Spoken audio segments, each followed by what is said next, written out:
C'est un pays qui a aussi ses problèmes de montée des eaux, de sécheresse, d'inondation. C'est les premiers à faire de l'ensemencement de nuages pour essayer de modifier le climat et essayer d'avoir un peu de pluie aux endroits où ils vivent. C'est ça. Donc ça veut dire qu'ils ont quand même des gros sujets qui sont sur les bras.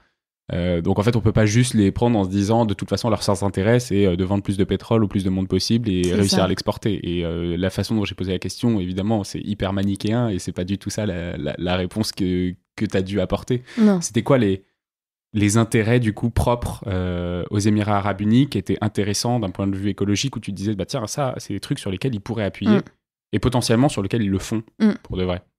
Eh ben, il y avait plusieurs sujets. Déjà, il faut savoir que ça fait quand même déjà longtemps qu'ils se disent que les énergies fossiles n'ont pas non plus forcément un avenir perpétuel et que donc ils cherchent à se diversifier.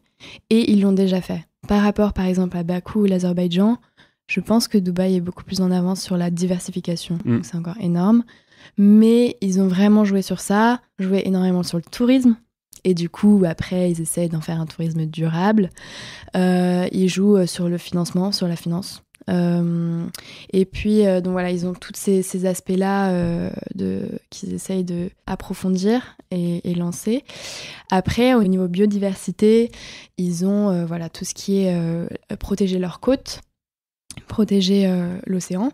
Donc, même s'ils n'en sont pas à dire, par exemple, qu'ils veulent arrêter le plastique, ils en sont à vraiment vouloir plus recycler, à arrêter aussi tout simplement de polluer les plages. Et puis finalement, nous, on est quand même à peu près au même même niveau. On est au même niveau, on n'est clairement. pas beaucoup plus loin. Donc voilà, ils ont... aires marines protégées peut-être. Voilà, les aires marines protégées, ils en ont pas encore beaucoup. Ils ont en tout une cinquantaine d'aires protégées.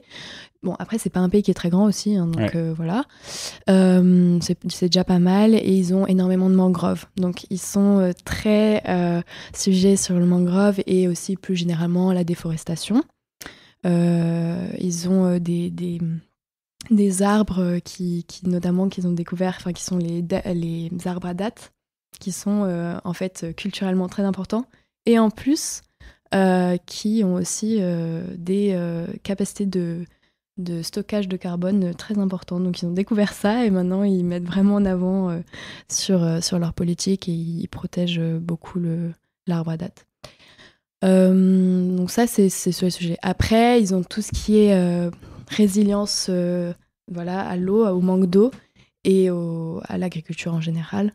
Mais là ils en sont plus à essayer de chercher des innovations des innovations techniques et de gestion de l'eau, etc., pour pouvoir répondre aux besoins. Quoi. Ouais. Dans le cadre des négociations, du coup, donc tu as fait ces recherches-là, tu te dis, OK, ça, c'est les intérêts qu'ils ont envie de défendre parce que ça va dans leur sens. Est-ce qu'il y a d'autres pays avec lesquels vous vous êtes dit, tiens, là, on va s'allier? Est-ce que vous avez, dans cette compétition, réussi à vraiment créer des alliances, des choses constructives sur lesquelles, à la fin de cette simulation, vous avez dit on est vraiment arrivé à un résultat et franchement, ça pourrait être cool que ça puisse être fait au niveau de la COP. Oui. Alors nous, c'était assez étonnant parce qu'on avait une stratégie. On s'était dit, par exemple, il y avait l'Arabie Saoudite dans les négociations. Et on s'est dit, bon, on a quand même pas mal de... Vous n'êtes pas loin, voilà, vous avez des cultures proches. On a une culture proche, on a des investissements qui sont assez proches. Donc on pensait pouvoir vraiment faire alliance avec eux. Et finalement, ça s'est pas trop fait. Donc on a été assez surpris. Et Pourquoi ? Peut-être aussi tout simplement... ça passait pas, enfin les messages, la communication, le lien avec les gens. Donc si tu matches pas, donc si t'as deux dirigeants qui matchent pas l'un avec l'autre, tu peux plomber des négociations probablement étatiques. Probablement, et donc ça s'est pas trop fait, on s'entendait pas quoi. Donc oui, on s'est plutôt allié avec le Japon, par exemple sur les questions de protection des forêts, des mangroves, etc., de déforestation. Et on a aussi une alliance assez forte avec l'Indonésie, notamment pour le financement climatique.